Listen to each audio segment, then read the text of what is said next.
Friends, welcome back to ವಿಪ್ರತು story point. ಸ್ನೇಹಿತರೆ, ಒಲ್ಲದ ಒಲವಿನಲ್ಲಿ ಕಥಾ ಸರಣಿಯ 60ನೇ ಭಾಗವನ್ನ ನಾವಿವಾಗ ನೋಡ್ತಾ ಇದ್ದೀವಿ. ತಡ ಮಾಡದೆ ಕತೆಗೆ ಹೋಗೋಣ. ವಿಷಯ ಬದಲಾಯಿಸೋಕೆ ಪ್ರಯತ್ನಿಸ್ತಾ, ಸರಿ ಹೇಳು, ಏನ್ ತಿನ್ನೋಕ್ ಮಾಡ್ಲಿ? ಅಮ್ಮ ಇವತ್ತು ಊರಿಗೆ ಹೋಗ್ತಿದ್ದಾರೆ, ಹಾಗಾಗಿ ನಾನ್ ಮಾಡಿದ್ದನ್ನೇ ತಿನ್ಬೇಕು. ಅಮ್ಮ, ನಿಮ್ ಲಗೇಜ್ ಎಲ್ಲ ರೆಡಿ ಆಯ್ತಾ? ಬ್ರೇಕ್ಫಾಸ್ಟ್ ಮುಗಿಸಿ ನಾನ್ ನಿಮ್ಮನ್ನ ಸ್ಟೇಷನ್ಗೆ ಡ್ರಾಪ್ ಮಾಡ್ತೀನಿ ಅಂದ್ಲು. ಆದ್ರೆ ರಿಧಿಮಾ ಅಷ್ಟು ಸುಲಭವಾಗಿ ಬಿಡ್ಲಿಲ್ಲ. ಟಾಪಿಕ್ ಚೇಂಜ್ ಮಾಡಿದ ತಕ್ಷಣ ವಿಷಯಗಳು ಮಾಯ ಆಗಲ್ಲ ಅನ್ವಿತಾ. ಎಷ್ಟು ದಿನ ಅಂತ ನಿನ್ ಭಾವನೆಗಳಿಂದ ಓಡ್ ಹೋಗ್ತೀಯಾ? ಆಶಿಕ್ ಎಲ್ಲವನ್ನ ಬಿಟ್ಟು ಇಲ್ಲಿಗೆ ಬಂದಿದ್ದಾನೆ. ನಿನ್ನೆ ರಿಷಬ್ ಅಣ್ಣ ರಿಹಾನ್ ಜೊತೆ ಆಶಿಕ್ ಹೇಗ್ ಬೆರ್ತಾ ಅಂತ ಹೇಳಿದ್ರು. ನೀನ್ ಅವನಿಂದ ಇನ್ನೇನ್ ನಿರೀಕ್ಷಿಸ್ತಿದ್ಯಾ? ಅವನು ಆಶಿಕ್ ಜೋಶ್ ಕೇವಲ ಹೆಸರಲ್ಲ, ಒಂದು ಬ್ರ್ಯಾಂಡ್. ನಿನ್ನಿಂದಾಗಿನೇ ಅವನು ಈ ಸಣ್ಣ ಅಪಾರ್ಟ್ಮೆಂಟ್ ನಲ್ಲಿ ವಾಸಿಸ್ತಿದ್ದಾನೆ. ಅವನು ನಿನ್ನನ್ನ ಪ್ರೀತಿಸ್ತಾನೆ, ನೀನ್ ಹೇಗಿದ್ಯೋ ಹಾಗೆ ಸ್ವೀಕರಿಸೋಕೆ ಬಯಸ್ತಾನೆ. ಆದ್ರೂ ನೀನ್ ಅವನಿಂದ ಓಡ್ ಹೋಗ್ತಿದೀಯಲ್ಲ. ಅನ್ವಿತಾ ಸಿಂಕ್ ನಲ್ಲಿ ಬಿದ್ದಿದ್ದ ಪಾತ್ರೆಗಳನ್ನ ತೊಳಿತಾ, ಅಮ್ಮ, ನೀವು ಹೊರಡೋ ಮುನ್ನ ಸಾಮಾನುಗಳ ಲಿಸ್ಟ್ ಮಾಡಿ ಅಂತ ಮಾತು ಮುಂದುವರ್ಸದ್ಲು. ಕೋಪಗೊಂಡ ರಿಧಿಮಾ ಸಿಂಕ್ ಬಳಿ ಬಂದು ಅವಳ ಕೈಯಲ್ಲಿದ್ದ ತಟ್ಟೆಯನ್ನ ಕಿತ್ಕೊಂಡು, ಸಾಕು ನಿಲ್ಸು ಅನ್ವಿತಾ, ನೀನು ಪ್ರೀತಿಯ ಪರವಾಗಿ ಮಾತಾಡ್ತೀಯ, ಆದ್ರೆ ಅದನ್ನ ಉಳಿಸ್ಕೊಳ್ಳೋಕೆ ನಿನಗ್ ಗೊತ್ತಿಲ್ಲ. ಪ್ರೀತಿಯ ಬಂಧಗಳು ತುಂಬಾ ಸೂಕ್ಷ್ಮ, ತುಂಬಾ ಹೇಳಿದ್ರೆ ಮುರಿದು ಹೋಗುತ್ತೆ. ನಿನ್ಗೆ ಅದೃಷ್ಟ ಒಲದ್ ಬಂದಾಗ ಯಾಕೆ ಬಾಗ್ಲು ಮುಚ್ಕೊಳ್ತಿದ್ಯಾ ಅಂದ್ಲು. ಇದನ್ನ ಕೇಳಿ ಅನ್ವಿತಾಳ ಹತಾಶೆ ಕಟ್ಟೆಯೊಡಿತು. ರಿಧಿ, ನನ್ ಮುರಿದು ಹೋಗಿರೋ ಜೀವನದ ಭಾಗವಾಗಿ ಅವನ್ ಯಾಕೆ ಕಷ್ಟ ಪಡ್ಬೇಕು? ಅವನು ಪ್ರೀತಿಗೆ ಪ್ರತಿಯಾಗಿ ಪ್ರೀತಿ ಬಯಸ್ತಾನೆ, ಆದ್ರೆ ನನ್ಗೆ ಪ್ರೀತಿ ಅಂದ್ರೇನೆ ಭಯ. ನಾನು ಒಪ್ಕೊಂಡ್ರು ಮುಂದೊಂದಿನ ಅವ್ನು ನನ್ನನ್ನ ಬಿಟ್ಟು ಹೋಗಲ್ಲ ಅನ್ನೋದಕ್ಕೆ ಏನ್ ಗ್ಯಾರಂಟಿ? ರಕ್ತ ಸಂಬಂಧಗಳ ಅರ್ಥ ಬದಲಾಗೋದನ್ನ ನಾನು ನೋಡಿದೀನಿ. 3 ವರ್ಷದ ನನ್ನ ಮೊದಲು ಸಂಸಾರನೇ ಕಣ್ಮುಂದೆ ಬಿರಿದು ಬಿತ್ತು. ಇನ್ನು ಕಾಲೇಜಿನ 1 ವರ್ಷದ ಪ್ರೇಮದ ಭ್ರಮೆಯನ್ನ ನಾನು ಹೇಗ್ ನಂಬ್ಲಿ? ನನ್ನ ಮಕ್ಕಳು ಭವಿಷ್ಯವನ್ನ ನಾನು ಹೇಗ್ ರಿಸ್ಕ್ ನಲ್ಲಿ ಇಡ್ಲಿ ಅನ್ನುವಾಗ ಅನ್ವಿತಾಳ ಕಣ್ಣಲ್ಲಿ ನೀರ್ ತುಂಬಿ ಗಂಟಲು ಉಸಿರುಗಡ್ದಂತಾಯ್ತು. ರಿಧಿಮಾ ಗಂಭೀರ ಸ್ವರದಲ್ಲಿ ಹೇಳಿದ್ಲು, ಅನ್ವಿತಾ, ಭೂತಕಾಲದ ನೆಪ ಹೇಳಿ ಎಲ್ರನ್ನೂ ಒಂದೇ ತಕ್ಕಡಿಯಲ್ಲಿ ತೂಗ್ಬೇಡ. ಆಶಿಕ್ ಅಂತ ವ್ಯಕ್ತಿ ಅಲ್ಲ ಅಂತ ನಿನಗೂ ಗೊತ್ತು. ಇವತ್ತು ಆಯುಷ್ ನಿನ್ ಜೊತೆ ಇರೋದೆ ನೀನು ಆಶಿಕ್ ನನ್ನ ನಂಬಿದ್ದಕ್ಕೆ ಸಾಕ್ಷಿ. ನಿನ್ ಪ್ರೀತಿಯ ವಿಷಯದಲ್ಲಿ ನೀನು ಸ್ವಾರ್ಥಿಯಾಗಿರ್ಬಹುದು, ಆದ್ರೆ ಒಬ್ಬ ತಂದೆಯ ಪ್ರೀತಿಯನ್ನ ಕಿತ್ಕೊಳ್ಳೋಕೆ ನೀನ್ ಹೇಗ್ ಸ್ವಾರ್ಥ ತೋರಿಸ್ತೀಯ? ಆ ಮಗು ತನ್ನದಲ್ಲ ಅಂತ ತಿಳಿದಾಗ ವಿರಾಜ್ ಅನಾಥಾಶ್ರಮಕ್ಕೆ ಬಿಟ್ಟು ಹೋದುದನ್ನ ನೋಡಿದ್ಯಾ? ಆದ್ರೆ ಆಶಿಕ್ ಕೇವಲ 1 ತಿಂಗಳ ಅಗ್ರಿಮೆಂಟ್ಗೆ ಒಪ್ಕೊಂಡು ಬಂದಿದ್ದಾನೆ. ಅವನು ನಿನ್ನನ್ನ ಬಲವಂತವಾಗಿ ಮಗನನ್ನ ಕರ್ಕೊಂಡು ಹೋಗ್ಬೋದಿತ್ತು, ಆದ್ರೆ ಅವನು ನಿನ್ ನಿರ್ಧಾರವನ್ನ ಗೌರವಿಸಿದಾನೆ. ಅನ್ವಿತಾ ಕೈಗಳನ್ನ ಒರೆಸ್ಕೊಂಡು ಕಟುವಾದ ನಗೆಯೊಂದಿಗೆ ಹೇಳಿದ್ಲು, ನನ್ನ ಉತ್ತರ ನಿನ್ ಮಾತಲ್ಲೇ ಇದೆ ರಿಧಿಮಾ. ನನ್ಗೆ 2 ಮಕ್ಕಳಿದ್ದಾರೆ ಅನ್ನೋದನ್ನ ನೀನ್ ಮರ್ತಿದ್ಯಾ? ವಿರಾಜ್ 2 ವರ್ಷ ರಿಹಾನ್ನನ್ನ ಪ್ರೀತಿಸಿ ಕೊನೆಗೆ ತನ್ನ ರಕ್ತ ಅಲ್ಲ ಅಂತ ಗೊತ್ತಾದಾಗ ಏನ್ ಮಾಡ್ದ ಅಂತ ನಿನಗ್ ಗೊತ್ತು. ಆಶಿಕ್ಗೆ ಮೊದ್ಲೇ ಗೊತ್ತು ರಿಹಾನ್ ತನ್ನ ಮಗನಲ್ಲ ಅಂತ. ನಾಳೆ ಅವನಿಗೆ ರಿಹಾನ್ ಜೊತೆ ನನ್ನದು ಯಾವುದೇ ಜೈವಿಕ ಸಂಬಂಧ ಇಲ್ಲ ಅಂತ ಗೊತ್ತಾದಾಗ ಅವನು ರಿಹಾನ್ ಕಡೆಗೆ ತಾರತಮ್ಯ ಮಾಡಲ್ಲ ಅನ್ನೋ ನಂಬಿಕೆ ನನ್ಗಿಲ್ಲ. ಒಂದೆಡೆ ಅವನ್ ಸ್ವಂತ ರಕ್ತ ಜೋಯಿ ಶಾಸ್ತಿಯ ವಾರಸುದಾರ, ಇನ್ನೊಂದ್ ಕಡೆ ರಿಹಾನ್ ಕೇವಲ ಅನಾಥನಾಗಿ ಉಳಿಬೇಕಾ? ಆಯುಷ್ನ ಸಂತೋಷಕ್ಕಾಗಿ ನಾನು ರಿಹಾನ್ಗೆ ಅನ್ಯಾಯವಾಗೋಕೆ ಬಿಡಲ್ಲ. ಅನ್ವಿತಾಳ ಮಾತಿನ ಆಳವನ್ನ ಅರ್ಥ ಮಾಡ್ಕೊಂಡ ರಿಧಿಮಾ ಸ್ವಲ್ಪ ಹೊತ್ತು ಮೌನವಾದ್ಲು. ನಂತರ ಚಹಾಕ್ಕೆ ನೀರಿಡ್ತಾ, ನೀನ್ ತುಂಬಾ ದೂರದ ಬಗ್ಗೆ ಯೋಚಿಸ್ತಿದ್ಯಾ ಅನ್ವಿತಾ? ನಾನ್ ಈಗ್ಲೇ ಮದ್ವೆ ಆಗಿ ಅಂತ ಹೇಳ್ತಿಲ್ಲ. ಕನಿಷ್ಠ ಅವನಿಗೊಂದು ಅವಕಾಶ ಕೊಡು. ಒಟ್ಟಿಗೆ ಕುಳಿತು ಮಾತಾಡಿ ಪರಿಹಾರ ಹುಡುಕಿ. ಎಲ್ಲ ಪುರುಷರು ವಿರಾಜ್ ತರ ಇರಲ್ಲ ಅಂದ್ಲು. ಅನ್ವಿತಾ ನಗ್ತಾ, ಅಂದ್ಹಾಗೆ ನೀನ್ ನನ್ ಕಡೆಯೋ ಅಥವಾ ಆಶಿಕ್ ಕಡೆನೋ? ಅವನ್ ಪರವಾಗಿ ಇಷ್ಟೊಂದು ವಕಾಲತ್ ವಹಿಸ್ತಿದ್ಯಾ ಅಂದ್ಲು. ರಿಧಿಮಾ ನಗ್ತಾ, ನಾನು ನನ್ ಮುದ್ದಾದ ಪ್ರಿನ್ಸ್ ಆಯುಷ್ ಕಡೆ ಇದ್ದೀನಿ ಅನ್ನೋ ಅಷ್ಟಲ್ಲೇ ಡೋರ್ ಬೆಲ್ ರಿಂಗ್ ಬಾರಿಸ್ತು. ಅಮ್ಮ ಬಾಗ್ಲು ತೆರೆದಾಗ ಆಯುಷ್ ಮತ್ತೆ ರಿಹಾನ್ ಒಳಗ್ ಬಂದ್ರು. ರಿಹಾನ್ನ ಬಟ್ಟೆಗಳು ಅಸ್ತವ್ಯಸ್ತವಾಗಿದ್ವು. ಕೈಯಲ್ಲಿ ಚಪ್ಪಲಿ ಹಿಡಿದು ಮುಖ ಊದಿಸ್ಕೊಂಡು ನಿಂತಿದ್ದ. ರಿಧಿಮಾ ಗೇಲಿ ಮಾಡ್ತಾ, ನೋಡು, ನೀನ್ ಪ್ರಿನ್ಸ್ ಚಾರ್ಮಿಂಗ್ ಬರ್ತಿದ್ದಾನೆ. ತಂದೆ ಮನೆಯಲ್ಲಿ ಬಿರುಗಾಳಿ ಎಬ್ಸಿ ಕೈಯಲ್ಲಿ ಚಪ್ಪಲಿ ಹಿಡಿದು ಬಂದಿದ್ದಾನೆ ಅಂದ್ಲು. ಅನ್ವಿತಾ ಮತ್ತೆ ರಿಧಿಮಾ ಇಬ್ರು ನಕ್ರು. ನಂತರ ಅನ್ವಿತಾ ರಿಹಾನನ್ನ, ಏನಾಯ್ತು ಕಂದ ಅಂತ ಕೇಳಿದ್ಲು. ರಿಹಾನ್ ಮುನಿಸಿನಿಂದ, ಅಮ್ಮ, ಆಯುಷ್ ಆಕಾಶ್ ಅಂಕಲ್ಗೆ ತುಂಬಾ ಕಾಟ ಕೊಡ್ತಿದ್ದ. ಬಿಸಿನೀರ್ ಕೆಳಗೆ ಬೀಳೋಕೆ ಹೋದಾಗ ಅಂಕಲ್ ಆಯುಷ್ನನ್ನ ಕಾಪಾಡಕ್ಕೆ ಹೋದ್ರು. ಆಗ ಅವ್ರ ಕೈ ಮೇಲೆ ಬಿಸಿನೀರ್ ಬಿದ್ದು ಸುಟ್ಟು ಹೋಯ್ತು ಅಂದ. ಆಶಿಕ್ ಕೈಗೆ ಬಿಸಿನೀರ್ ಬಿದ್ದಿದೆ ಅಂತ ಕೇಳಿದ ತಕ್ಷಣ ಅನ್ವಿತಾ ಗಾಬರಿಯಿಂದ ಬಾಗ್ಲು ತೆರೆದು ಅದೇ ಬಟ್ಟೆಯಲ್ಲೇ ಆಶಿಕ್ ಅಪಾರ್ಟ್ಮೆಂಟ್ಗೆ ಓಡಿದ್ಲು. ಅಮ್ಮ ತಡೆಯಲು ಹೋದಾಗ ರಿಧಿಮಾ ಸನ್ನೆ ಮಾಡಿ ತಡೆದು ನಗ್ತಾ, ಈ ಹುಡುಗಿ ಮನ್ಸಲ್ಲಿ ಏನಿದೆ ಅಂತ ಈಗ್ಲಾದ್ರೂ ಅರ್ಥ ಆಯ್ತಾ ಅಮ್ಮ ಅಂದ್ಲು. ಮತ್ತೊಂದೆಡೆ ಆಶಿಕ್ನ ಫ್ಲಾಟ್ಗೆ ಓಡ್ ಬಂದ ಅನ್ವಿತಾ ಬಾತ್ರೂಮ್ ಕಡೆಯಿಂದ ಶಬ್ದ ಕೇಳಿ ಅಲ್ಲಿಗೆ ಹೋದ್ಲು. ಆಶಿಕ್ ತಣ್ಣೀರಿನ ನಲ್ಲಿಯ ಕೆಳಗೆ ಕೈ ಹಿಡಿದು ನಿಂತಿದ್ದ. ಸುಟ್ಟ ನೋವಿನಿಂದ ಅವನ ಮುಖ ಕೆಂಪಾಗಿತ್ತು. ಅನ್ವಿತಾ ತಕ್ಷಣ ನಲ್ಲಿಯನ್ನ ನಿಲ್ಲಿಸಿ ಅವನ ಕೈಯನ್ನ ಹಿಡಿದು ಹೊರಗ್ ಕರೆದುಕೊಂಡ್ ಬಂದ್ಲು. ಇದ್ ಸರಿಯಲ್ಲ, ಹೊರಗ್ ಬನ್ನಿ. ಆಶಾ ಅವರೇ, ಸುಟ್ಟಗಾಯಕ್ಕೆ ಒಂದ್ ಸ್ವಲ್ಪ ಐಸ್ ಅಥವಾ ಉಪ್ಪು ನೀರ್ ಹಾಕಿ ಬೇಕು ಅಂತ ಗೊತ್ತಿಲ್ವಾ? ನೋಡಿ, ಕೈ ಪೂರ್ತಿ ಕೆಂಪಾಗಿದೆ. ನೀವಿಲ್ಲಿ ಕುತ್ಕೊಳ್ಳಿ. ಆಶಾ ಅವರೇ, ನಮ್ಮ ಮನೆಯಿಂದ ಬರ್ನ್ ಆಯಿಂಟ್ಮೆಂಟ್ ತಗೊಂಡ್ ಬನ್ನಿ ಬೇಗ ಅಂತ ಗಾಬರಿಯಿಂದ ಆಜ್ಞಾಪಿಸಿದ್ಲು. ಅವಳು ಫ್ರಿಜ್ನಿಂದ ಐಸ್ ತೆಗೆದು ಆಶಿಕ್ ಕೈಗೆ ನಿಧಾನವಾಗಿ ಕಂಪ್ರೆಸ್ ಮಾಡೋಕೆ ಶುರು ಮಾಡಿದ್ಲು. ಅವಳ ಈ ಗಾಬರಿ ಮತ್ತು ಕಾಳಜಿಯನ್ನು ನೋಡಿದ ಆಶಿಕ್ ಮುಗುಳ್ನಗ್ತಾ, ವಾವ್, ಹೆಂಡತಿ ತರ ಇಷ್ಟೊಂದು ಬೈದು ಪ್ರೀತಿಯಿಂದ ಕೇರ್ ಮಾಡೋ ಹಾಗಿದ್ರೆ ನಾನ್ ಪ್ರತಿದಿನ ಮೈ ಸುಟ್ಕೊಳ್ಳೋಕು ರೆಡಿ ಅಂದ ತುಂಟತನದಿಂದ. ಆಶಿಕ್ನ ಮಾತು ಕೇಳಿ ಅನ್ವಿತಾಳ ಕೈಗಳು ಹಾಗೆ ನಿಂತ್ವು. ತೀಕ್ಷ್ಣವಾಗಿ ಅವನತ್ತ ನೋಡಿ ಐಸ್ ಬ್ಯಾಗ್ ಅನ್ನ ಅವನ್ ತೊಡೆ ಮೇಲಿಟ್ಟು, ಒಂದ್ ಕೆಲ್ಸ ಮಾಡಿ, ನೀವೇ ಹಚ್ಕೊಳ್ಳಿ. ಮಕ್ಳು ಏನೋ ತೊಂದರೆ ಮಾಡಿದ್ರು ಅಂತ ನಾನ್ ನೋಡೋಕ್ ಬಂದೆ ಅಷ್ಟೆ. ನನ್ಗೇನ್ ನಿಮ್ ಮೇಲ್ ಕಾಳಜಿ ಇಲ್ಲ ಅಂತ ಎದ್ ನಿಂತ್ಲು. ಆಶಿಕ್ ತಕ್ಷಣ ಅವಳ ಮಣಿಕಟ್ಟನ್ನ ಹಿಡಿದು, ಹೇ ಸಾರಿ, ನಾನು ತಮಾಷೆ ಮಾಡ್ದೆ. ನೀನು ಸುಮ್ನೆ ಕಾಳಜಿ ಇಲ್ಲ ಅಂತ ನಾಟಕ ಮಾಡ್ತಿದ್ಯಾ, ಆದ್ರೆ ನಿನ್ನನ್ನ ಇಲ್ಲಿಗೆ ಎಳೆತಂದಿರೋದು ಕೇವಲ ಪ್ರೀತಿ ಮಾತ್ರ ಅಲ್ವಾ ಅಂದ ಪ್ರೀತಿಯಿಂದ. ಅನ್ವಿತಾ ಅವನ ಹಿಡಿತದಿಂದ ಕೈ ಬಿಡಿಸ್ಕೊಳ್ಳೋಕೆ ಪ್ರಯತ್ನಿಸ್ತಿರುವಾಗ್ಲೇ ಆಶಾ ಔಷಧಿ ಹಿಡಿದು ಒಳಗ್ ಬಂದ್ಲು. ಆಶಿಕ್ ತಕ್ಷಣ ಕೈ ಬಿಟ್ಟ. ಅನ್ವಿತಾ ಕೋಪದಿಂದ ಮುಖ ತಿರುಗಿಸ್ಕೊಂಡು ಏನು ಮಾತಾಡದೆ ತನ್ನ ಮನೆಗೆ ಹೊರಟೋದ್ಲು.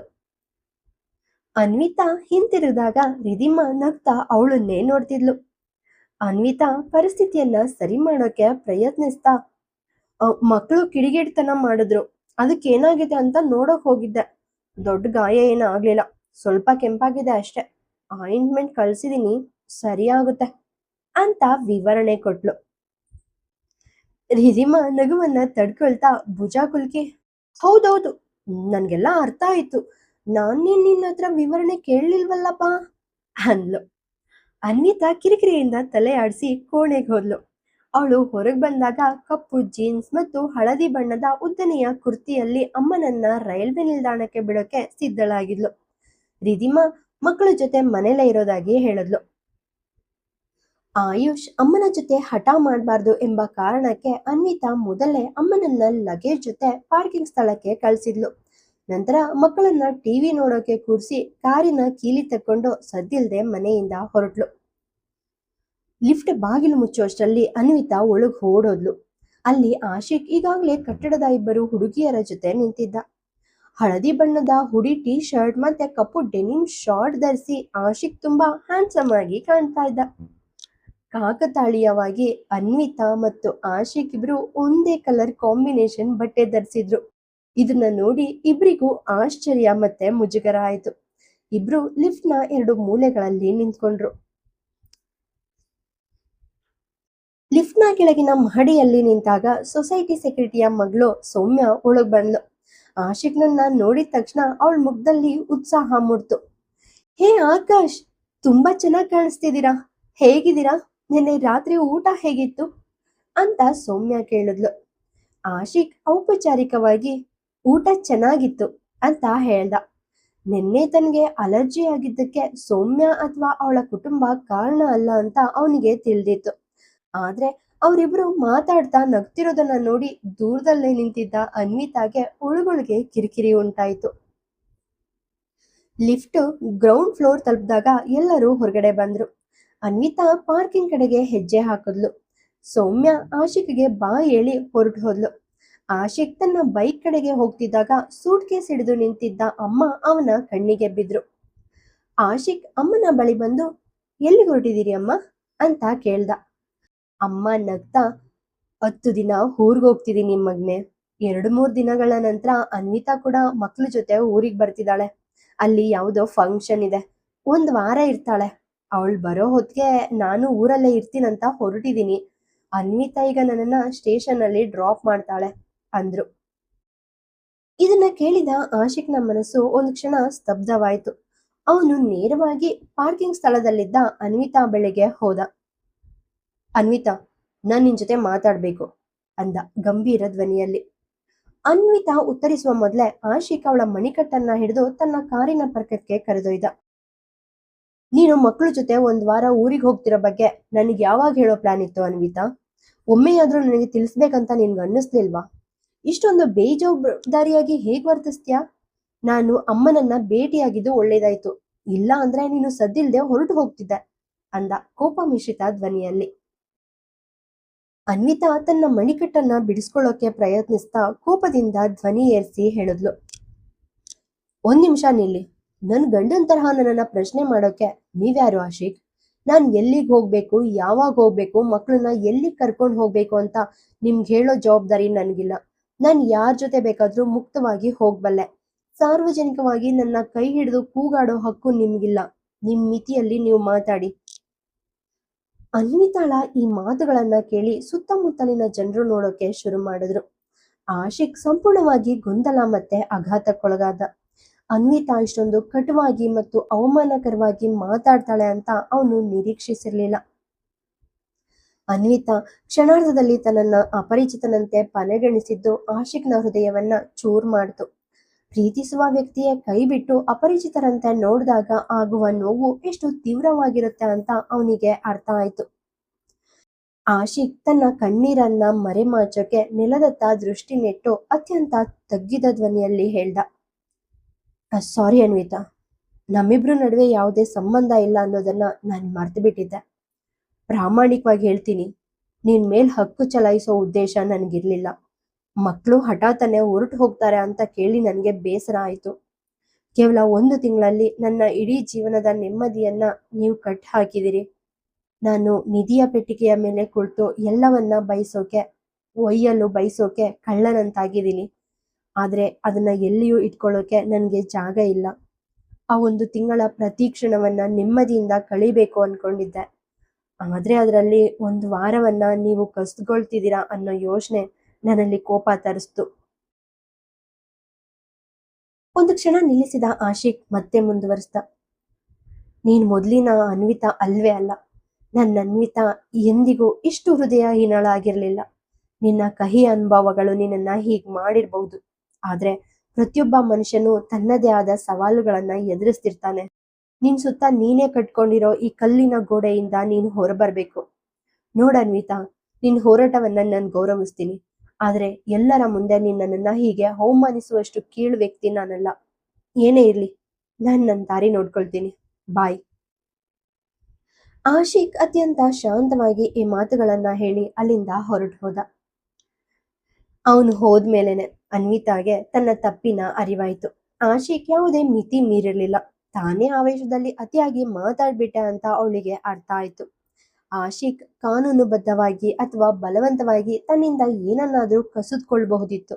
ಆದ್ರೆ ಅವನು ಸದಾ ತನ್ನ ನಿರ್ಧಾರಗಳನ್ನ ಗೌರವಿಸ್ತಿದ್ದ.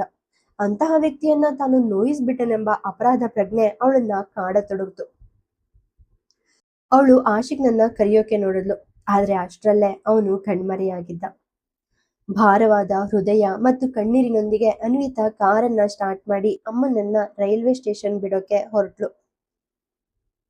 ಅಮ್ಮನನ್ನ ರೈಲ್ವೆ ನಿಲ್ದಾಣದಲ್ಲಿ ಡ್ರಾಪ್ ಮಾಡಿದ ನಂತರ ಪಟ್ಟಿಯಲ್ಲಿ ಬರೆದಿದ್ದ ಸಾಮಾನುಗಳನ್ನ ಹೊತ್ಕೊಂಡು ಅನ್ವಿತಾ ಭಾರವಾದ ಹೃದಯದಿಂದ ಮನೆಗೆ ಹಿಂತಿರುಗಿದ್ಲು. ಆಶಿಕ್ನ ಫ್ಲಾಟ್ನ ಮುಚ್ಚಿದ ಬಾಗಿಲನ್ನ ನೋಡಿದಾಗ ಒಮ್ಮೆ ಹೋಗಿ ಅವನೊಂದಿಗೆ ಮಾತಾಡ್ಬೇಕಂತ ಅನ್ನಿಸ್ತು.